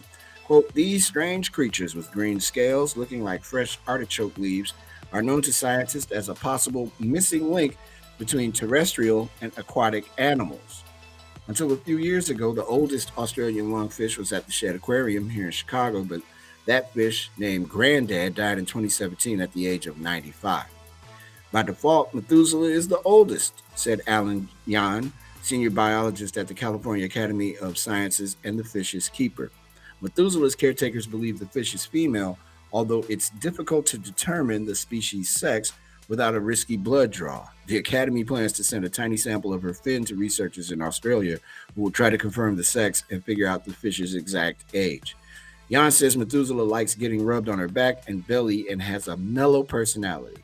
"I tell my volunteers, pretend she's an underwater puppy, very mellow, gentle, but of course, if she gets spooked, she will have sudden bouts of energy. But for the most part, she's just calm," Jan said. Methuselah has developed a taste for seasonal figs. Yuck. "She's a little picky and only likes figs when they are fresh and in season. She won't eat them when they're frozen," said Jeanette Peach, spokeswoman for the California Academy of Sciences. Organic blackberries, grapes, and romaine lettuce are rotated into her daily diet, which also includes a variety of fish, clams, prawns, and earthworms, says Charles Delbeek, curator of the museum's Steinart Aquarium.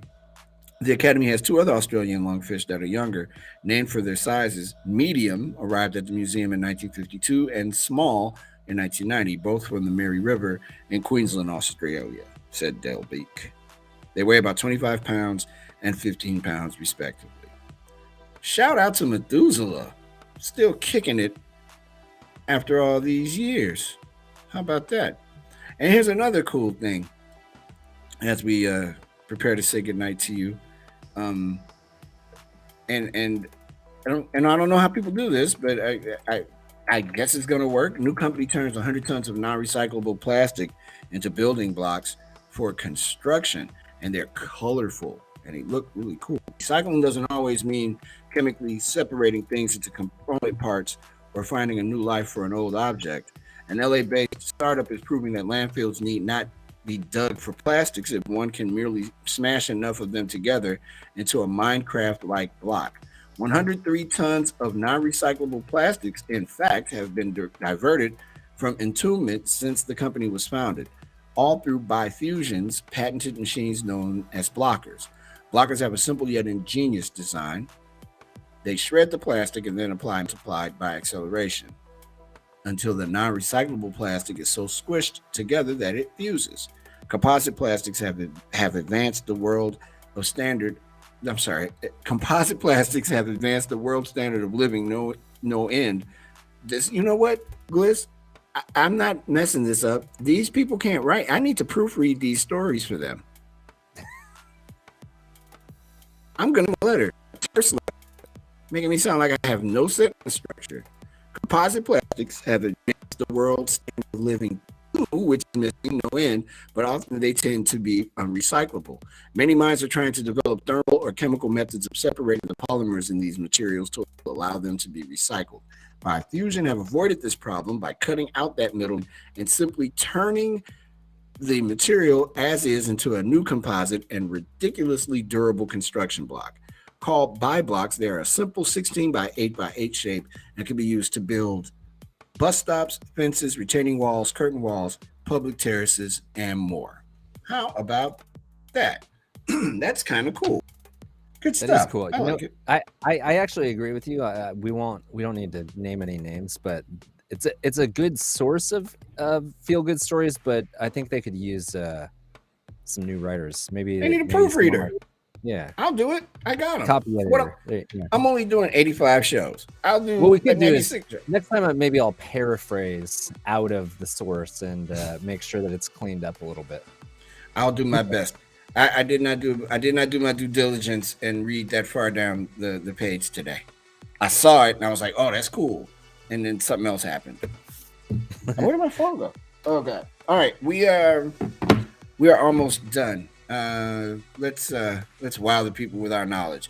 In a letter on this day in 1784, and I know it because I was there. In a letter to his daughter, Benjamin Franklin expresses unhappiness over the choice of the eagle as the symbol of America and expresses his own preference, the turkey. Can you imagine? Boy, was he wrong. Man, he messed that up. What if the Thanksgiving meal consisted of an eagle instead of a turkey? Bald eagles are so much cooler than turkeys. I mean, yeah.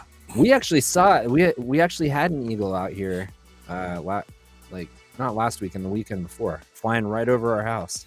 There's some I read the other day flying around Chicago on their migration. They're pretty cool when you see them. They're pretty impressive birds. I've seen one up close in my life, and it was massive, and I was like, whoa. Yeah, they're huge. Yeah, it was a thing. On this date, 1986, everybody was singing the Super Bowl shuffle. The Chicago Bears beat the New England Patriots right into the core of the earth, 46-10 in Super Bowl 20. And I remember that Super Bowl. I bet you do. Yeah, I do. I also remember the subsequent party afterwards downtown, where it was -4 degrees, I think. And Willie Galt was telling people to get out of the way, the bus that the Bears were on, and one of the instruments was fused to this kid's lips, a trumpet, because it was so cold. Oh yeah, it was bad. It was a lot of blood. It was bad. Ugh. On this date, 1998, President Clinton denies having an affair with a woman intern, telling reporters the famous sentence, "I did not have sexual relations with that woman, Miss Lewinsky." Yes, you did. You really did. Say, how'd that turn out? That didn't work out well for him at all. That guy. And on this date in 2005, Condoleezza Rice is sworn in as U.S. Secretary of State, becoming the first African-American woman to hold the post. Born on this day, today would have been Eddie Van Halen's birthday. Wayne Gretzky turned 61 today. Vince Carter is 45 years old. He just stopped playing like last year. I know, that's crazy. He had a long career. Whew. I was at that dunk contest, by the way. Really? Yeah, I was in high school. Oh man. Yeah, that dude was that's incredible. Walk Like a Man by the Four Seasons enters the U.S. top 40 chart in 1963. Prince made his TV debut on ABC TV's American Bandstand in 1980. I remember that because he wouldn't talk. Dick Clark got real upset. He was not. Prince was like, In 1984, on this day, I remember this too. Michael Jackson suffered second-degree burns to his scalp when his hair catches fire while filming a Pepsi commercial in Los Angeles. He kept dancing, hair on fire for real. He didn't care. Until finally they were like, Michael, your hair's on fire. And on this date, 1988, the Andrew Lloyd Webber musical Phantom of the Opera opens at Broadway's Majestic Theater. I think we got time for one more thing, and then we'll go. I don't want to talk about weed anymore. Hubble finds a black hole igniting star formation in a dwarf galaxy, often portrayed as destructive monsters that hold light captive. Black holes take on a less villainous role in the latest research from NASA's Hubble Space Telescope. A black hole at the heart of the dwarf galaxy Heinze 2-10 is creating stars rather than gobbling them up. The black hole is apparently contributing to the firestorm of new star formation taking place in the galaxy. The dwarf galaxy lies 30 million light years away in the southern constellation Pyxis. I don't know what to do with that information. I guess that's it. Hey, Gliss, thank you so much, brother. Really appreciate it. See you on Friday. See you on Friday. Everybody, you can rejoin Backchannel.tv beginning at 6 a.m. Eastern Time. This show will be back at 4 p.m. I almost said 3 p.m. Central. At 4 p.m. Eastern Time on Friday. On behalf of all the men and women who are at Backchannel.tv, thank you so much for checking us out today. As the sun sets in Chicago, Illinois, we bid you adieu. Have a wonderful evening. Be well, be safe, stay warm if it's cold where you're at. Peace. See you Friday.